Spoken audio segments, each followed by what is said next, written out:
Meu nome é Pedro Bernardes, eu sou estudante de estudo de mídia, eu estou fazendo parte do processo adjacente ao curso de estudo de mídia, que é o projeto Acende a Luta. Esse projeto ele tem como objetivo criar um arquivo de lutas sociais de Niterói, e de histórias de movimentos sociais de Niterói também. Eu estou fazendo parte do três, onde a gente está falando da luta por moradia e também a gente está falando da Revolta das Barcas. A entrevista de hoje vai ser focando na luta por moradia. Aí eu vou pedir para a nossa convidada se apresentar, falar um pouco sobre ela, o que ela faz. Fica à vontade. Bom, né? Tá bom o volume, hein? Que Tá, eu tá. falo baixo. Bom, meu nome é Ótimo. Lorena Gaia, eu sou natural de Belém do Pará e sou geógrafa, bacharel formada pela UF. Tenho especialização em licenciamento em gestão ambiental, estou me especializando em gestão fiscal e tributária. E sou liderança do movimento Prédio da Caixa Vive. Vai completar 5 anos agora em junho, 7 de junho de 2024. Acho que sim, e também sou concursanda, né? No momento agora estudando muito. Você quer falar então como é que foi um pouco, o que é o Caixa Vive, para as pessoas que não saibem? Pois é, o prédio da Caixa Vive, ele virou um movimento social que hoje já é reconhecido, né? Nós já ganhamos uma moção do falecido vereador Renatinho do PSOL, reconhecendo nosso movimento social. Também ganhamos uma moção do Paulo Eduardo Gomes, o reconhecimento do nosso documentário, né, que nós fizemos, em colaboração com Arthur Moura. Foi tudo mesmo no arranjo e do jeito que a gente vai se virando. Esse movimento ele não foi planejado, não surgiu como a maioria dos movimentos sociais surge, né? A partir de uma organização, de um núcleo. Eu simplesmente morava no prédio, conhecido como Prédio da Caixa, mas o nome é Condomínio Nossa Senhora da Conceição, que fica ali bem na terceira quadra da Amaral Peixoto. Eu vim morar aqui para fazer a faculdade, né, o FRJ, depois eu me transferi para a UF, que era mais perto, e aí meu objetivo ainda era fazer geofísica, acabei indo para geografia, porque a parte de sociais pesou mais. Mas eu tive problema com o aluguel, né? Primeiro porque é caro demais, e mesmo que eu pudesse pagar, exigia fiador, exigia muita burocracia que eu não tinha. Eu sou de Belém do Pará, né? E aí não tinha ninguém para ser meu fiador, então é quase impossível alugar um imóvel aqui. E eu não tinha conhecimento dos lugares onde você pode alugar direto com o proprietário, como é o caso de onde eu estou morando hoje.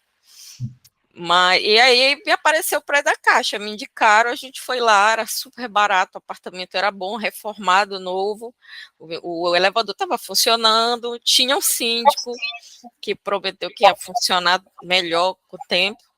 E aí a gente começou a morar lá no Prédio da Caixa. Primeiro fui eu, né? E em seguida foi a minha mãe, ficamos nós duas. E os gatos, né? Que hoje são 8. Na época eram. Na época, quando a gente foi para lá, a gente não tinha gato, né? A gente adotou um monte. É... E então,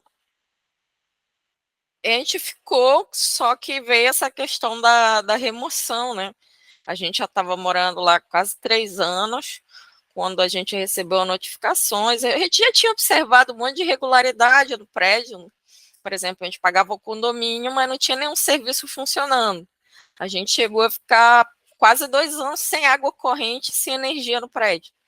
E eu morava no 11º, então eu tinha que subir aquela escada todo dia, porque o elevador não funcionava sem energia, e a gente fazia tudo com. Quer dizer, a gente fazia uma coleta dentro, né, como se fosse uma comunidade, comprava caminhão-pipa para abastecer as caixas, mas mesmo assim, às vezes a gente não conseguia, porque a bomba não funcionava. Inclusive, quem comprou uma bomba nova para o prédio foi a minha mãe. E a gente usava água mineral para tudo, né, até para tomar banho. E eu tinha sorte que eu tinha, que eu podia tomar banho na academia, e para ir para a UF era um corre. E aí, mas assim, a gente foi seguindo, né? E aí, quando vai chegando perto da minha formatura, eu já estava na área ambiental, laboratório de ecossistemas, mudanças globais, e veio essa notificação de uma síndica, né, que ninguém viu a eleição dela, e conforme eu soube, foi toda irregular, que não prestava conta de nada. Ela chegou com uns PMs lá no prédio e colou uma notificação que tinha que sair do prédio 24 horas porque estava com risco de incêndio e insalubridade. E aí começou tudo, né? Foi muito natural ali, bateu um desespero, a gente foi na defensoria, eu lembro que esse era um plantão, colocaram na sexta-feira, queriam que a gente saísse até domingo. Eu fui num plantão na defensoria, ele me falou para eu ir na defensoria correta, e aí, da partir daí, só desgraça. Só a gente teve todos os direitos violados a partir daí. O primeiro deles foi negação de acesso à justiça, né? Nenhum defensor público aceitou defender a gente nesse processo. A gente acabou descobrindo que foi a própria síndica que solicitou ao Ministério Público para tirar a gente de lá. O Ministério Público acatou esse pedido, entrou com uma ação civil pública na 7ª Vara, que também foi acatado, né? E a gente conseguiu ir protelando o prazo para sair do prédio, e a gente fez várias tentativas, eu me candidatei a síndica, tudo dentro do regulamento do condomínio, depois eu acabei sendo destituída, né, pela tal outra síndica. A gente conseguiu dinheiro emprestado, a gente teve propostas para tentar levantar o prédio, mas não teve jeito. Acabou nesse, como é que se diz? Evento, né, de remoção, que foi horroroso, totalmente bizarro, processo jurídico. Até hoje tem pessoas, a própria defensora, que hoje a gente conseguiu com muita luta, uma defensoria coletiva que veio para Niterói, ela está negociando direto com a prefeitura, ela leu o processo e disse que é tudo absurdo e ilegal, desde o início ao fim do processo. A prefeitura cumpriu a decisão muito mal cumprida, cometeu muitos erros, sobretudo em assistência social, não cadastrou os moradores, isso causou um problema gigantesco, porque muitas pessoas ficaram sem aluguel social. E, assim, dessa confusão surgiu o movimento Prédio da Caixa, né? Surgiu antes da gente sair do prédio, a gente já começou a fazer protestos na prefeitura, lá na Câmara para conseguir apoio. A nossa ideia era ficar no prédio, né? Não sair.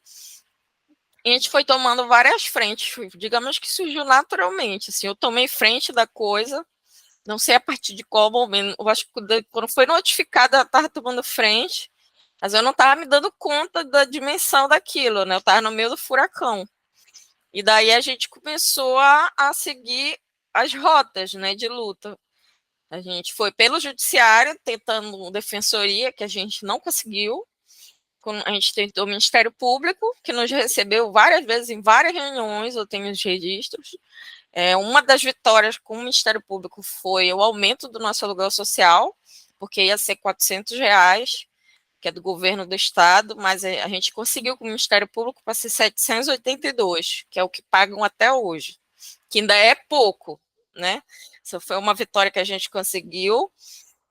A gente brigou muito com a Secretaria de Assistência Social, porque teve uma problemática gigantesca por conta de falta de documentação.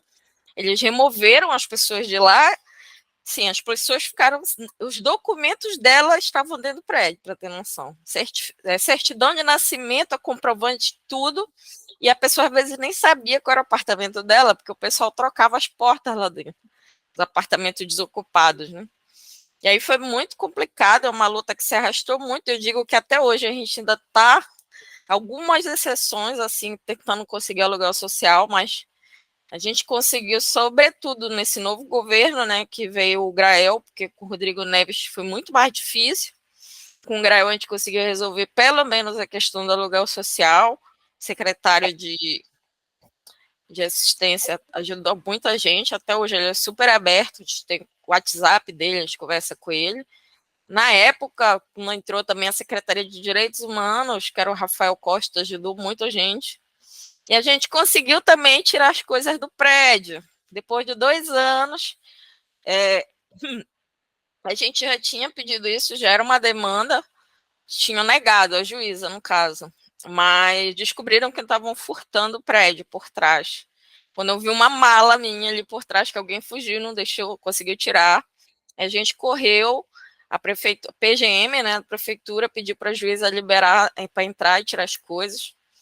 Aí foi horrível, roubaram quase, furtaram quase tudo de valor dentro do prédio, muita confusão, foi poucos funcionários da prefeitura para ajudar, né, nessa retirada das coisas. E mais uma vez eu tive que fazer um relatório. Eu tenho um relatório que eu tive que ligar para morador e morador para descobrir o que tinha ficado dentro do prédio, qual era o apartamento, para passar para a prefeitura. Esse relatório até hoje é usado pela prefeitura para poder tirar os objetos. É uma fase que a gente teve que foi horrível. E depois veio a fase da própria desapropriação, né? O Rodrigo Neves decretou a desapropriação do prédio, mas não tem projeto, até hoje não tem projeto do prédio. Veio aí o projeto da lei Retrofit, né, que é para o mercado imobiliário avançar em Niterói, e a gente com certeza vai se aplicar o prédio da Caixa. A gente também lutou contra essa lei, e assim, o movimento se consolidou. Hoje, a gente tem mais de 100 famílias no WhatsApp. O último ato que a gente fez na prefeitura foram poucas pessoas, por vários fatores, né? Foram se desmobilizando, o pessoal não tem dinheiro para passagem, para vir, vem de longe, muita gente se foi morar longe, né? Tem de Campo dos Goitacazes, Saquarema, São Gonçalo. E assim, as pessoas, sobretudo os que eram ocupantes, hoje vivem numa situação muito difícil, né? Tem gente que basicamente está sobrevivendo do aluguel social, que não dá para pagar um aluguel. E a gente se consolidou dessa forma. Hoje o movimento está, assim, parado, porque cada um segue a sua vida, né? Já vai dar 5 anos, mas no plano de fundo, a gente está o tempo todo trocando informação com a defensora pública, doutora Renata, não, doutora Mariana, que hoje está negociando com a prefeitura a questão das indenizações, porque ela perguntou, né, o que a gente preferia. Numa reunião, convoquei, foi mais de 60 pessoas, ela perguntou se a gente preferia meter o cacete, entrar de peito no processo, contra a prefeitura, contra todo mundo, ou se a gente queria resolver logo isso por meios políticos. A gente sempre resolveu por meio político. O judiciário nunca funcionou para a gente. Foi um inimigo, na verdade. Inclusive o Ministério Público, que devia defender os direitos difusos, não foi lá essas coisas. Que, na época, o procurador era o Luciano Matos, que hoje é procurador-geral do Estado. Né? E hoje ela está negociando com a prefeitura, mas a gente ainda não conseguiu fechar a negociação porque ela ainda não aceitou os termos da prefeitura.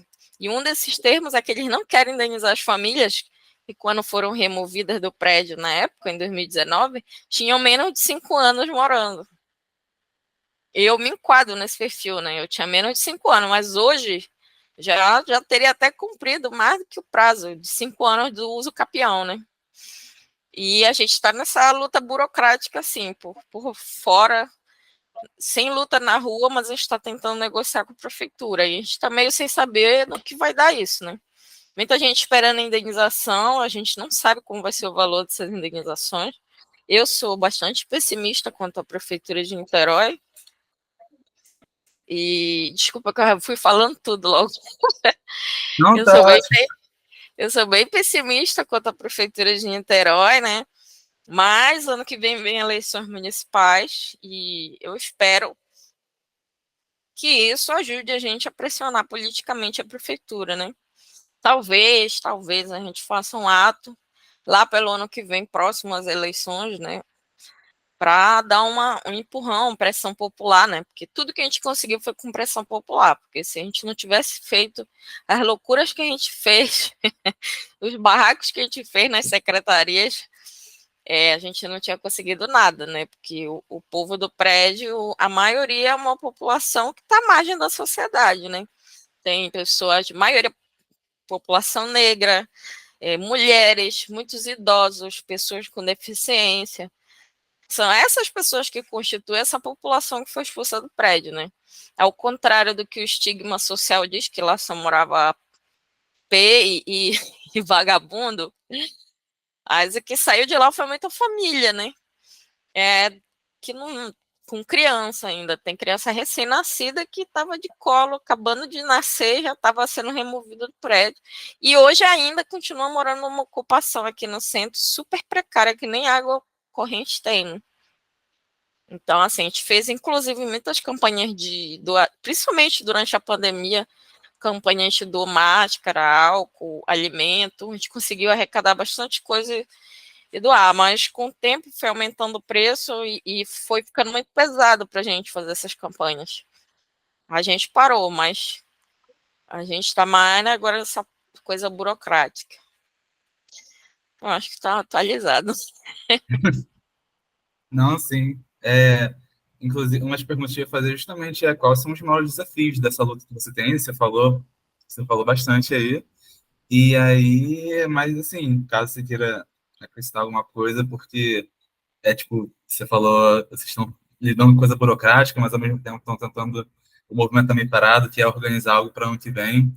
E assim, como é lidar com todos esses tipos de assim, uma hora você está lidando com burocracia, outra hora você está lidando com ato na rua. Eu imagino que deve ser, sabe, é um contraste muito grande às vezes na própria luta. Eu vou confessar para ti que eu estou muito desgastada.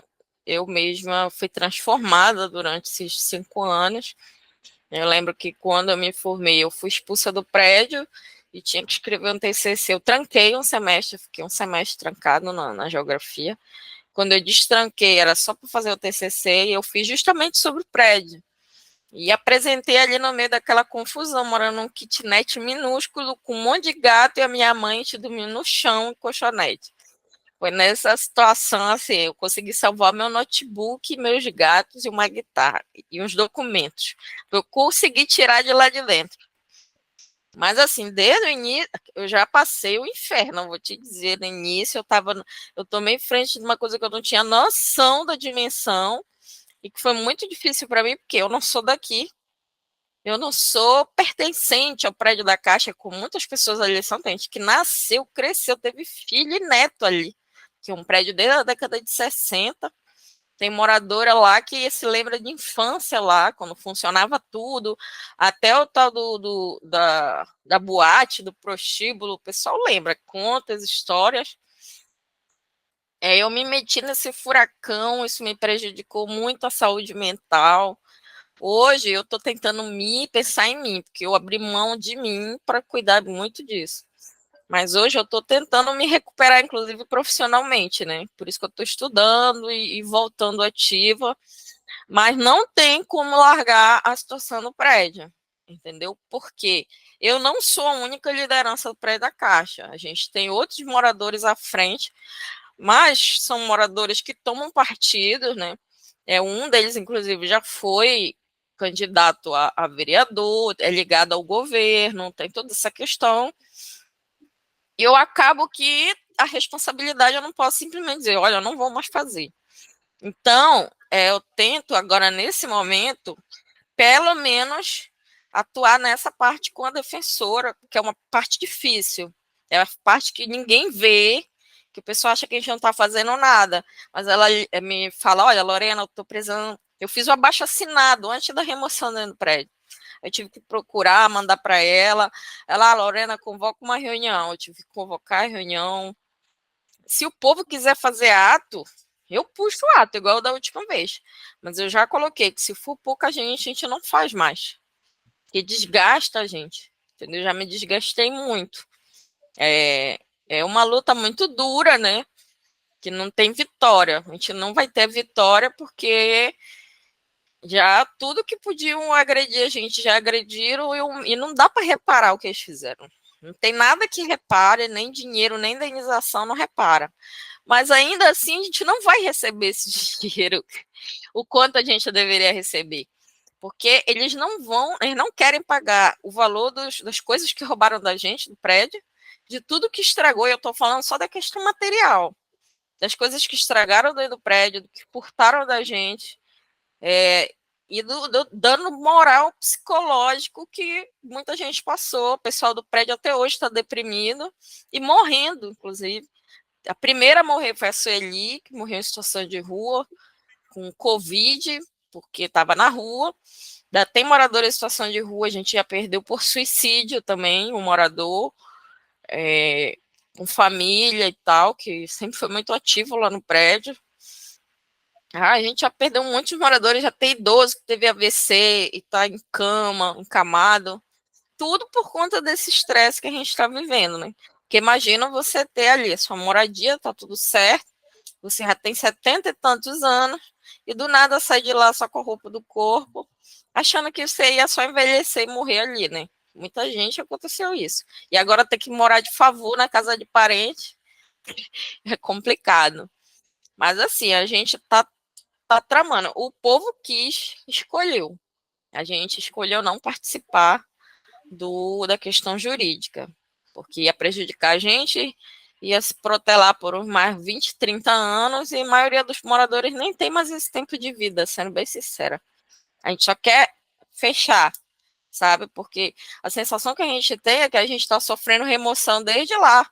É uma história que não acaba, que todo mundo é prejudicado, e todo mês é confusão com o aluguel social que atrasa, o pessoal fica estressado. Então, o que a gente espera agora é conseguir uma indenização, assim, minimamente um valor decente com a prefeitura. E é por isso que vem, ano que vem, tá até me preocupando, né? Porque ano que vem é um ano que eu vou fazer um monte de provas, e vai ser um ano muito, porque a eleição municipal é um inferno. Eu já sei que tem candidato que vai querer apoiar o prédio da Caixa, que vai chamar para isso, para aquilo, e eu já estou meio sem saco para política, essa política institucional que não resolve nada. Mas a gente está aí, entendeu? A gente está parado. Se todo mundo pegar fogo ano que vem, a gente está esperando. Inclusive, a defensora falou: espere, aguarde, que eu estou negociando com a prefeitura. Fiquem quietos. Falei: tá bom, a gente está quieto. Mas se a proposta da prefeitura for uma porcaria, como acho que está sendo, ela está devolvendo direto, a gente vai ter que partir para ato na frente da prefeitura. E eu não me responsabilizo mais por ação de morador, não. Porque tem morador que já está revoltado, quer fazer merda. Na época atrás eu controlava eles. Eu conseguia dar uma freada. Agora não tem mais freio. O povo está totalmente doente, com problema de saúde mental, revoltado. Entendeu? Tá todo mundo assim, quieto, mas no último limite de fazer uma besteira. Tanto que a gente teve suicídio, né, dentro dos moradores. Então é assim, um contexto muito complicado, né? Mas a gente segue a vida. O pessoal tá tentando seguir, né? Você falou algo muito interessante também, que uma coisa, a nossa matéria que a gente está fazendo é medir memória. E você falou como os moradores têm essa memória do prédio, que ninguém, tipo, é algo deles, né? É algo que foi que fez essa luta acontecer. E você falou, não foi algo planejado. Foi o desejo deles de manter essa memória viva que fez essa luta virar o que virou. E você também comentou algo sobre o documentário, e aí eu queria perguntar um pouco mais sobre isso, que eu não sabia. Não. A gente tem um documentário que, assim, já estava sendo gravado, a gente não sabia. Eu descobri por um vídeo no YouTube que o rapaz, o Arthur Moura, gravou lá no cinema amador mesmo, gravou lá na ocupação, casarão, que a gente chama. E aí eu conversei com ele e a gente começou a atuar junto, começou a dar entrevista, muito bem gravada. Ele conseguiu fazer umas imagens de drone com um amigo dele. Eu consegui jogar ele dentro do prédio nos dias de retirar as coisas. Foi uma maior confusão, mas a gente conseguiu colocar ele lá dentro com câmera. A gente quase levou umas porradas, mas a gente conseguiu. Ele capturou umas imagens boas lá de dentro. Assim, o documentário é muito rico, 1 hora, assim, é muito triste. Eu, particularmente, não assisto, porque é gatilho para mim, eu fico logo deprimida, mas é muito rico, principalmente sobre memórias, né? Porque, inclusive, é uma das pessoas entrevistadas, a dona Lourdes, que morou lá há mais de 40 anos, né? que queria envelhecer e morrer lá. E depois disso, hoje ela está acamada na casa de uma sobrinha, lá em Jacarepaguá. Ela nunca quis ir para lá, né? Ela quase não fala, perdeu a fala. E morou muito tempo lá no Prédio da Caixa. Então, assim, tinha essa questão sabe, da comunidade, mesmo que não fosse tão unida, mas eu acho que nenhuma comunidade é muito unida mesmo, é muito conflituosa, né? O Prédio da Caixa é muito diferenciado, porque tinha proprietários, ele é particular e ao mesmo tempo é muito comum, né? Porque ele tem a diversidade de proprietários, ocupantes, locatários e tudo mais. Em comum, todo mundo estava basicamente na mesma situação financeira ou pior, por exemplo. Poucas pessoas ali tinham uma renda fixa, grande maioria, tinha muito camelô, muita gente que se virava cabeleireira, tinha as meninas também de programa que continuavam trabalhando, mas não lá dentro do prédio mais, porque teve uma política popular da galera de proibir elas de levarem cliente lá para dentro, né? Porque estava causando problema para os outros moradores. Mas elas moravam lá, tinham família lá, filhos e tudo mais, né?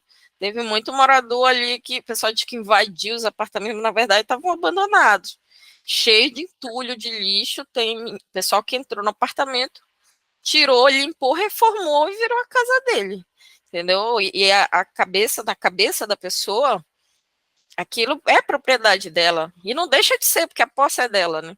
Tanto que quando eu entrevistei os moradores, eu tinha que marcar se era posseiro, proprietário.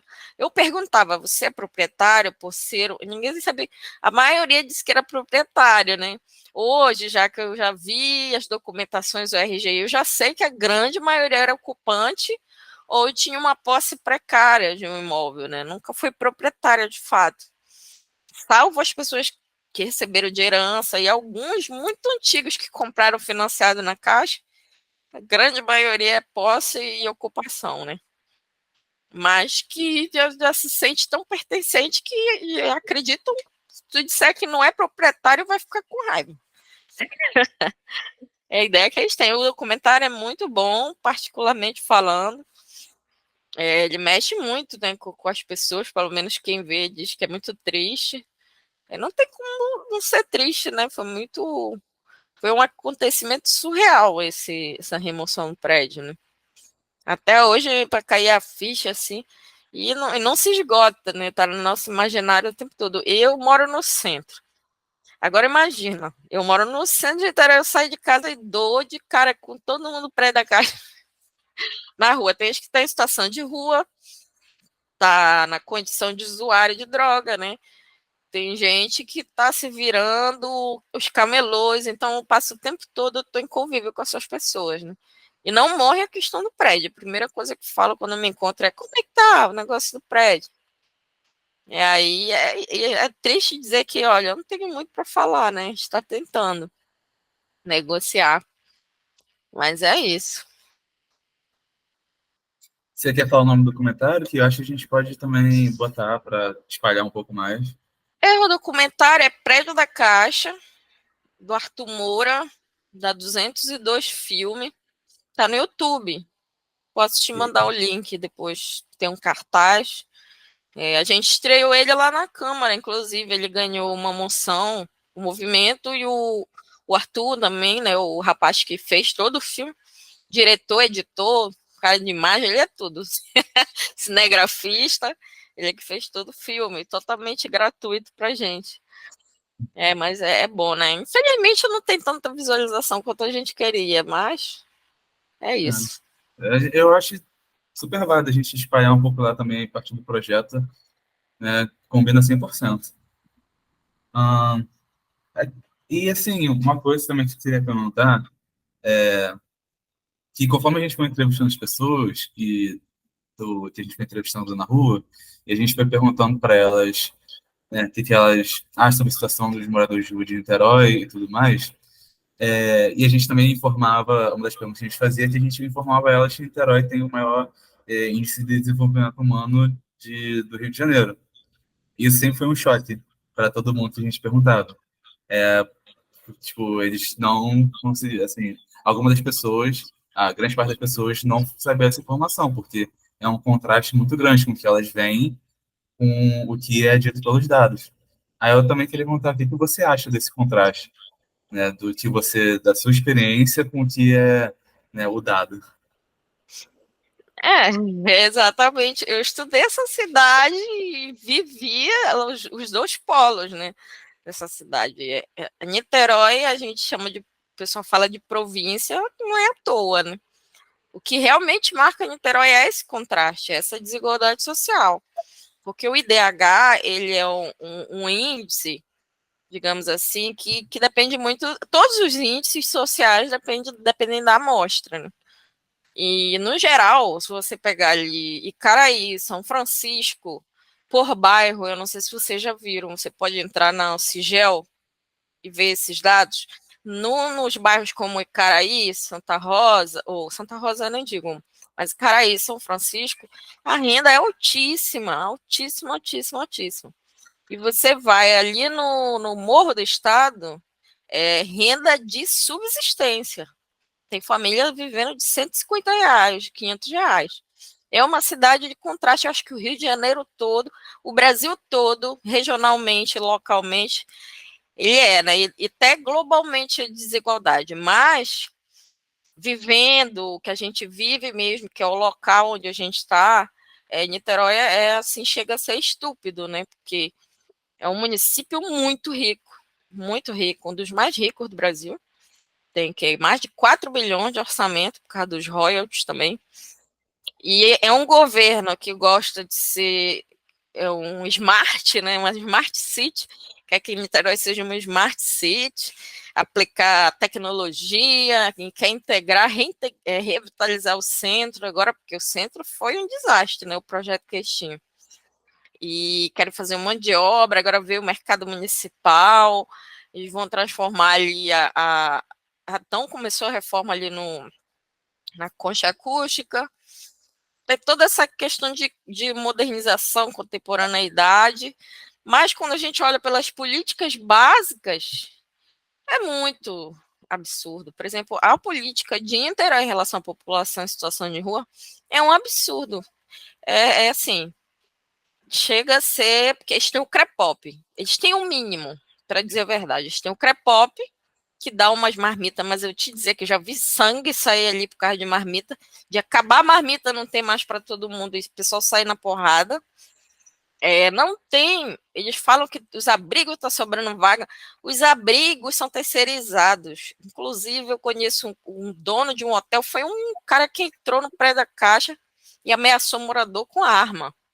Ele é dono desses hotéis que alugam para a prefeitura, né? Arrendam para a prefeitura para virar abrigo. E nossa, quando eu acompanhei a Comissão de Direitos Humanos do Renatinho, quando ele era presidente da comissão, entrar no abrigo, ter bebês lá com algodão no ouvido para não entrar barato, não ter leite para as crianças. Então é um absurdo. A política de situação de rua aqui é tirar o povo de rua. Mas não é para tirar e botar no lugar. É para tirar e ninguém vê. Estavam questionando agora, esses últimos tempos, a questão da situação da população em situação de rua ali na Amaral Peixoto, e aí a prefeitura correu com a Secretaria de Assistência Social, recolhendo essas pessoas, limpando a Amaral Peixoto, passou na TV que eles fizeram aquilo, botar. A gente voltou, eu fui hoje na Amaral Peixoto, já tá tudo lá de novo. O pessoal já fez casinha ali, até na frente do prédio. Conheço o pessoal que tá morando ali na frente do prédio, já fala que a gente mora lá. Outro dia eu passei lá, tinha uma moça grávida, em situação de rua, sentada num sofá lá na frente do prédio, passando mal. Eu falei, gente, vocês têm que ir atrás da coisa de direitos humanos. Eu falei, a gente foi aqui no CREPOP, eu não consigo nada. Então, assim, é um absurdo. A população pobre de Niterói, ela sofre, não é só pela questão da política, por falta de política pública, por uma rejeição também da população de Niterói. A população de Niterói é extremamente elitista, é uma população que não gosta de pobre, não gosta mesmo, majoritariamente branca, né? E assim, acho que o que dá mais cor para Niterói, além das favelas, é a UF, né? Porque fora isso, a UF, quando está em férias, é um absurdo essa cidade. O pessoal não gosta mesmo dessa população, e é por isso que eles odiavam o Praia da Caixa, né? Porque o Praia da Caixa tem tudo que eles odiavam. Já foi prostíbulo, tinha preto, pobre, nordestino, um monte. Tem gente da Bahia, tem um monte de baiano. E fala, baiano, baiano tal, baiano. Tem que dizer qual é o baiano, porque tem umas 100 baianos no prédio. Então, assim, nordestino, preto, pobre, garota de programa, mãe solteira, eu dei esse termo, né? Uma mulher que está solteira, né? Mãe, ali tinha ambulante, a maioria do prédio era analfabeta, ou semi-analfabeta, pouquíssimos chegaram no ensino médio. Isso me assusta muito, né? E depois eu percebi que não é só o prédio, não. Teve uma época que muitos senegaleses moravam lá no prédio, né, imigrantes. E e é uma coisa que me assusta, porque a população pobre de Niterói é de baixa escolaridade também, grande maioria, sendo que Niterói se destaca por educação pública, se destaca por muita coisa, né? Inclusive pela desigualdade. Ok. É, Obrigado. Só pensar. Você até já falou sobre isso, mas só para reforçar, né? Você está nessa prática há 5 anos, né? E achei assim, a gente também pergunta às pessoas o que elas imaginam que seria o futuro para esse tipo de luta. Mas eu acho que sua perspectiva sobre isso seria muito mais assim específica. Você até comentou um pouco, mas eu perguntar se você pode comentar um pouco mais o que você acha que iria acontecer, o que você espera. mas sobre o prédio ou a luta em geral? Eu Não. acho que pode ser os dois, tanto sobre PEC sobre luta em geral. Eu vou começar do amplo e vou funilando. Olha, a luta por moradia, ela é uma luta, acho que na minha, assim, no meu ver, é porque ela não é a moradia, ela não é só a casa, né? A moradia é inclusive o direito à cidade, é o direito a também no âmbito rural é direito à terra. É a luta mais difícil do Brasil, né? E é uma luta transversal, porque é um direito mínimo de dignidade para qualquer pessoa em qualquer situação. Isso abarca tanto as lutas urbanas quanto as lutas rurais, né? A gente tem aí os grandes movimentos, até mesmo a luta indígena passa por essa luta por terra extremamente violenta, né? A gente vê aí a questão do marco indígena, foi um absurdo, né? Queria marcar a posse civil de terra, se os indígenas têm uma ligação com a terra totalmente originária e legítima, mas é uma luta muito difícil no Brasil, porque a gente nunca teve uma reforma agrária, de fato, distribuição de terra a gente não teve, até mesmo a regionalização, o início da urbanização ali da Amazônia foi violento, pegaram um monte de gente do Nordeste, empurraram para lá, jogaram em qualquer lugar e colocaram até em terra indígena, e hoje estão querendo tirar eles, indenizar e gera conflito de terra, é uma confusão, né? Eu, particularmente, nunca me vi nessa situação, porque a gente tinha casa própria em Belém, né?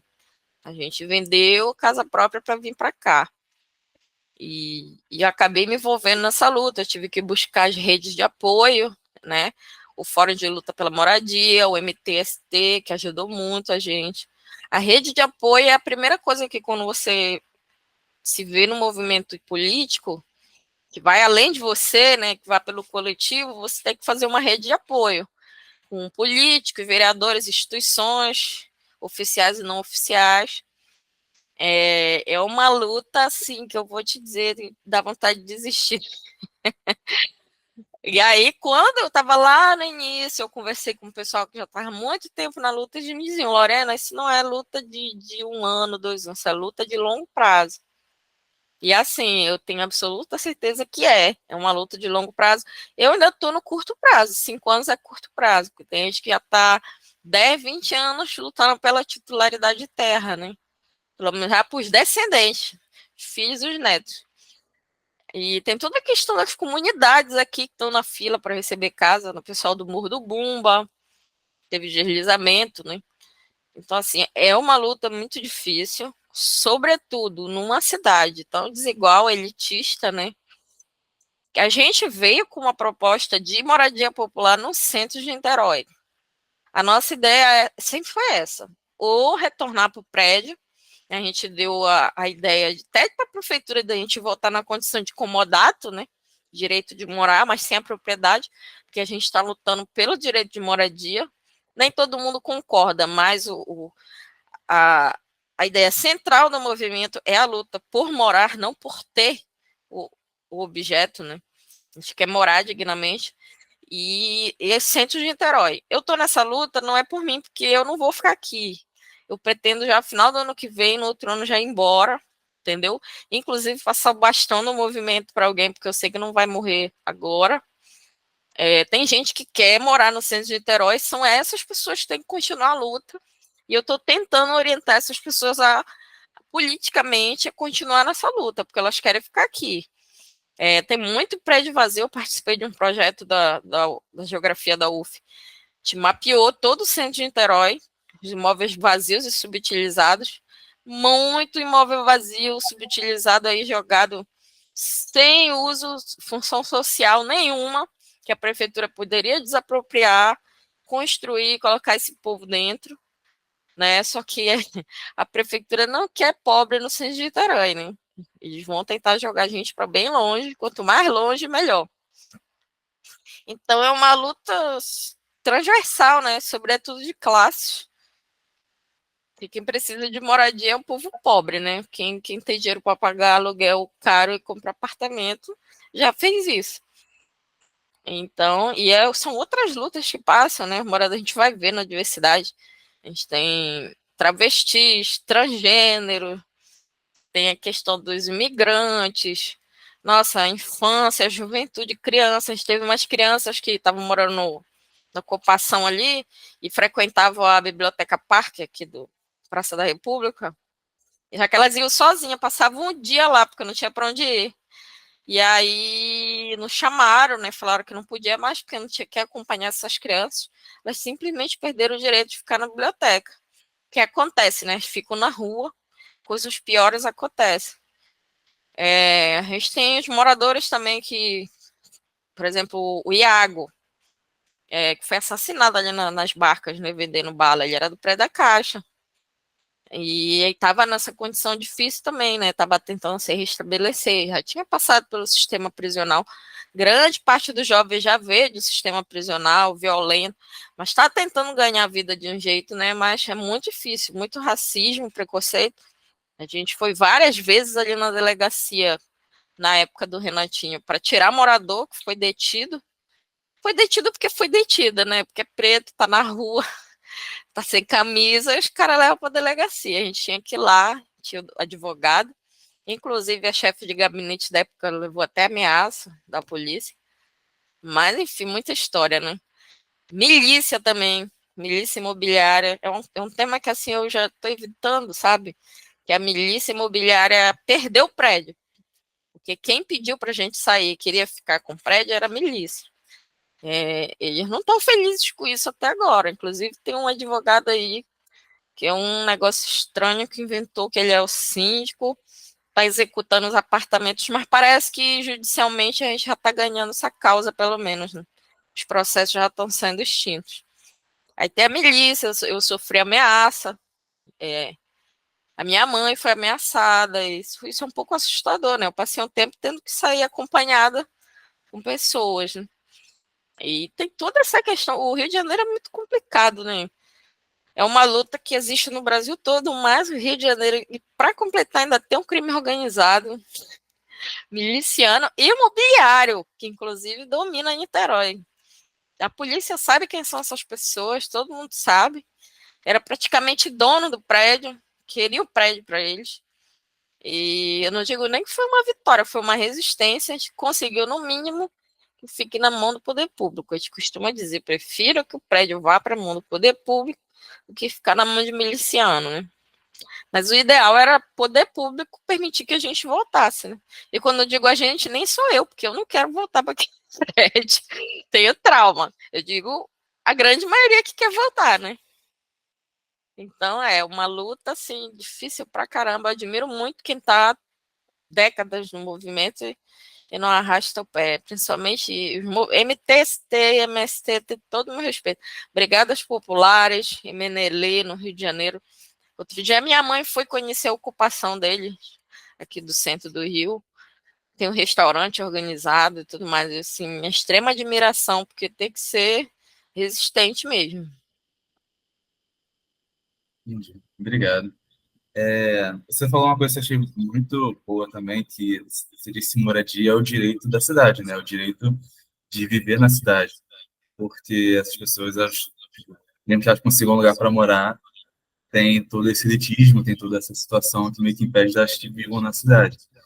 E uma das coisas assim, que a gente fala muito justamente é para trazer essa memória para a vida, trazer essa questão à atenção e para... Caraca, deu um branco agora, desculpa. Mais ou Relaxa. menos. Mas é praticamente isso, saber, a gente está tentando trazer essas, criar esse arquivo para trazer essas coisas à atenção, mas porque não é algo tão simples quando tirar as pessoas da rua, né? É algo como, tipo, tirar as pessoas da rua e deixá-las viverem. E é uma coisa que a gente também, ah, entrevistando, tentando procurar pessoas para a gente entrevistar, foi que, assim, realmente, ainda mais pessoas, eu sou de Itaboraí, por exemplo, pô, eu estou aprendendo muito fazendo essa pesquisa e tudo mais. Eu estava querendo perguntar para você justamente o que você acha de, né, também não só da questão da moradia, mas também a gente tentando trazer a questão da volta das barcas para meio que lembrar as pessoas de Niterói que eles têm esse sentimento de luta neles, da coisa que aconteceu antes, que, como você está mostrando, está acontecendo agora também. Só que muita gente, infelizmente, não sabe, não presta atenção ou realmente não está informado. E aí eu queria perguntar para você justamente o que você acha disso, sabe? De trazer essa luta o mais visível que der para ser. Você também, né, com a questão do documentário e tudo mais assim também. Essa é uma outra particularidade de Niterói, né? Niterói, não sei se você já notou, se parar para analisar, a gente não vê movimentos sociais aqui, assim, com identidade mesmo, fixados em Niterói. Até o Fórum de Luta pela Moradia não tem força. As comunidades não protestam. O máximo que protesta é a UF, entendeu? Mas a UF é a UF, né, gente? Do Rio de Janeiro, do Brasil todo, que estuda lá. E aí eu fico percebendo ao longo do tempo que tem uma questão política, assim, muito forte por exemplo, o governo que a gente tem aqui em Niterói é um governo progressista, centro-esquerda, que já está há muito tempo no poder e que trabalha aí com esse molejo, esse balanço, entendeu? De ser progressista. E, por outro lado, é o que a gente tem agora os extremistas, né? Por exemplo, na última eleição para a prefeitura, a gente não teve saída, era escolher o Grael ou o bolsonarismo, entendeu? Então a gente teve que correr para o Grael. A gente vai esperar agora nessas eleições a gente ter uma terceira possibilidade, né? Para não entrar os extremos aqui.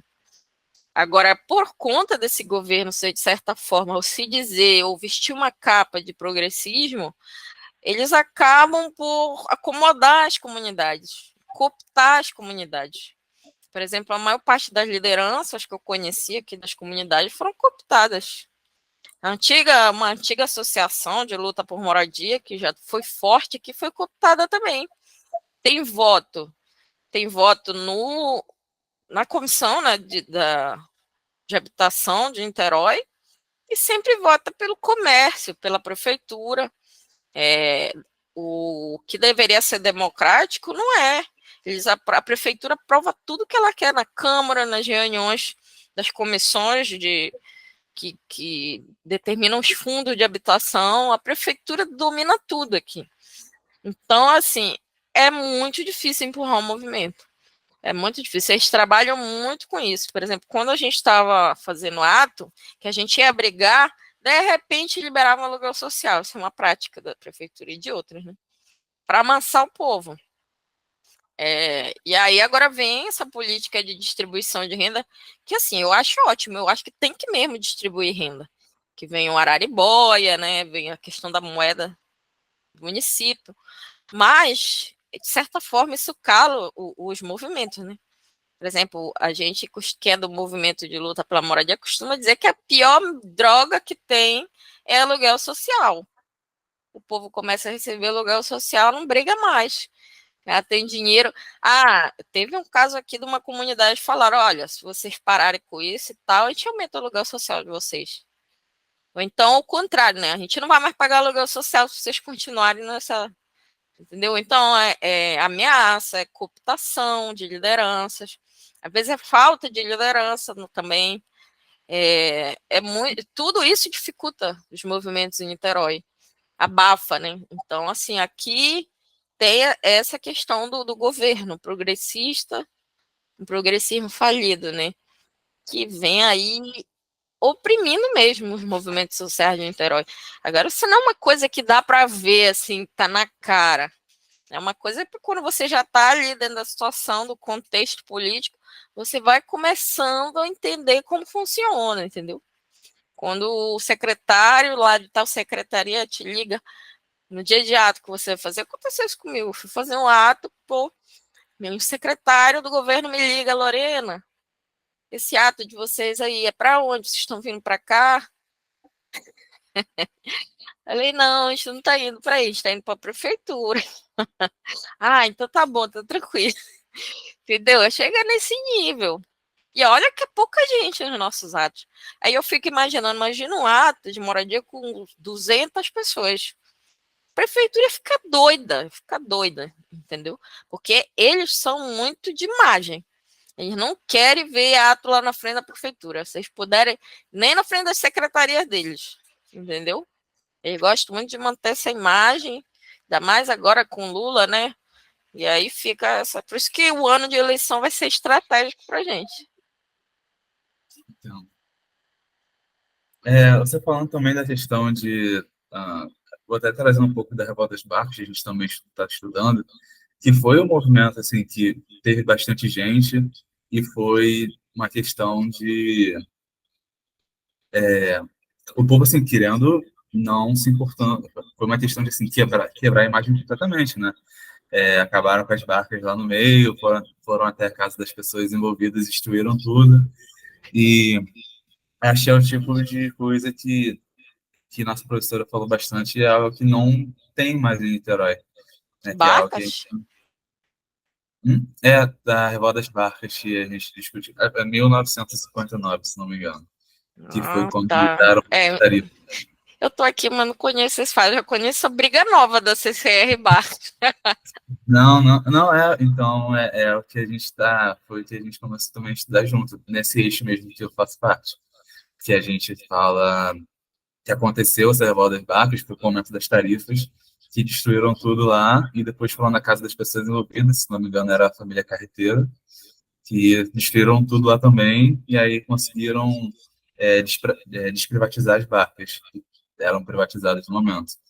E justamente foi que ela deu essa ideia dela começar o projeto, que foi quando ela estava conversando com a gente mesmo da sala, perguntando sobre os movimentos, ninguém sabia nada praticamente. Eram duas, três pessoas que sabiam no máximo. E pessoas de Niterói que também não sabiam nada. E aí, né, você falou que é algo que, assim, as pessoas não estão cientes, elas não estão informadas. E a prefeitura quer manter essa imagem, né, de É tranquilidade. importante. É importante construir uma memória, porque, assim, Niterói, eu tive muita dificuldade de pesquisar sobre a história de Niterói. Eu fucei, achei um livro sobre Niterói, Cidade Múltipla, foi escrito por vários professores da UF, que me ajudou muito, mas, assim, a fundo eu não achei muito arquivo histórico mesmo, contando a história de Niterói, que é uma história, assim, bem complexa, né? Inclusive, eu fui descobrir que metade da cidade é aterro, que não existia, como era antes da ponte, que aqui era um lugar de balneário, que o pessoal vinha passar o final de semana, Que ali na Amaral Peixoto, inclusive o prédio onde eu morava, foi conhecido como o prédio dos marinheiros, que quando foi a alta ali do Mauá, né, no porto de Mauá, foi um dos lugares mais, como é que se diz?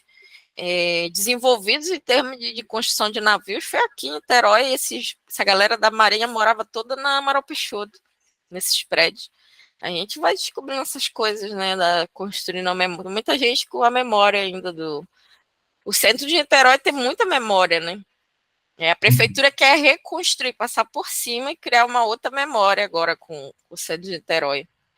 Mas eu acho que vai ficar difícil com esse monte de população de rua lá, que não vai sair de lá. Inclusive, uma coisa que a gente fala que está no nosso documentário, o prédio da Caixa estava cumprindo o papel que era da prefeitura, porque as pessoas vinham para cá, estavam em situação de rua e chegava ao ponto de uma assistente social do prefeitura chegar com a pessoa e dizer: olha, vai lá em tal lugar e pede para morar que te dão.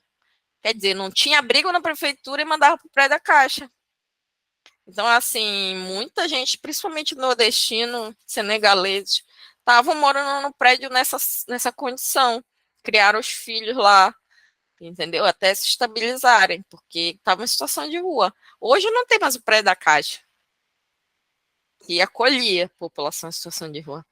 Agora, devolver um monte de gente para a rua. Entendeu? Eu ainda não fiz uma pesquisa sobre isso, acho que eu nem vou chegar a fazer, mas é interessante do quanto a remoção do prédio da Caixa afetou na população em situação de rua. Eu acho que aumentou muito também por conta disso, porque funcionava ali, um prédio com quase 400 apartamentos, funcionava como um abrigo para a população de rua. E a memória de Niterói tem que ser reconstruída.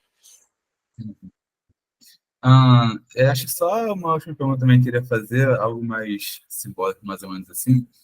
Enquanto a gente estava discutindo vários movimentos de luta de moradia lá em sala, nossa professora trouxe a atenção a gente que em várias situações que teve, por exemplo, derrubaram um lar, derrubaram um local onde várias pessoas moravam, né, para construir algo em cima, qualquer coisa assim, às vezes deixavam algo como uma escada ou uma mesa ou alguma coisa do tipo, e aquilo virava meio que um objeto simbólico para as pessoas que começavam a lutar, né, pela injustiça que eles sofreram ali.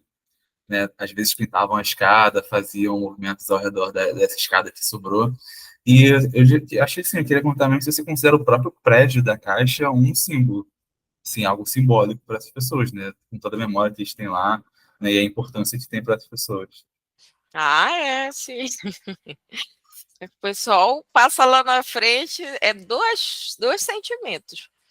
Ou saudade, porque no prédio da Caixa tem gente que fica mandando vídeo do apartamento. Que saudade do meu cantinho, que era meu, tava feliz lá. Ou é depressão, né? Tipo, eu passo lá na frente, é na hora o gatilho. Começa a me sentir mal, assim, aquele brulho no estômago. Lembro logo da remoção, aquele concreto ali. Ele representa muita coisa ali, né? Para diversas pessoas. E sem contar que ficou tudo nosso lá dentro por 2 anos, né? É uma sensação horrorosa que eu não desejo para ninguém. É saber que a tua vida tá dentro de um apartamento, de um prédio que tá concretado, que tem goteira e tá caindo em cima dos teus livros. Quando eu voltei lá, tinha estragado metade dos meus livros. Nossa, é uma coisa horrorosa. Mas eu que sou doida pelos meus livros, foi um inferno. E assim, é uma sensação horrível. Você entrar, tá tua roupa toda lá. Eu tive que sair comprar roupa. E aí você lembra de tudo aquilo, pega um monte de roupa toda suja, com cocô de rato. Nossa, é muito. No documentário, você assistir, ele conseguiu filmar quando a gente entrou para tirar as coisas. É muito triste essa cena. Ele inclusive, filma um apartamento da Dona Lourdes, que tem uma Bíblia assim aberta. Tá lá, como se alguém estivesse morando, né? Vou ver que uma vida foi interrompida. E a nossa sensação é essa. Eu digo que a gente está há 5 anos sofrendo remoção, entendeu? Que não foi um dia, é 5 anos. A nossa sensação parece que não. Eu, às vezes, fecho o olho assim e digo, meu Deus, 5 anos já passaram. Eu não consigo acreditar, parece que foi mês passado. E, assim, a maioria dos moradores do prédio tem essa sensação de que foi há pouco tempo. Lorena, eu acho que é isso mesmo. Muito obrigada. Desculpa qualquer coisa, às vezes eu me enrolo um pouquinho na hora de falar. Nada. Eu que Mas, agradeço. Que sessão de terapia. mas foi ótimo mesmo. Você trouxe muita coisa interessante. Eu vou trazer tudo de volta para o grupo também. Mais coisa para a gente falar lá no projeto.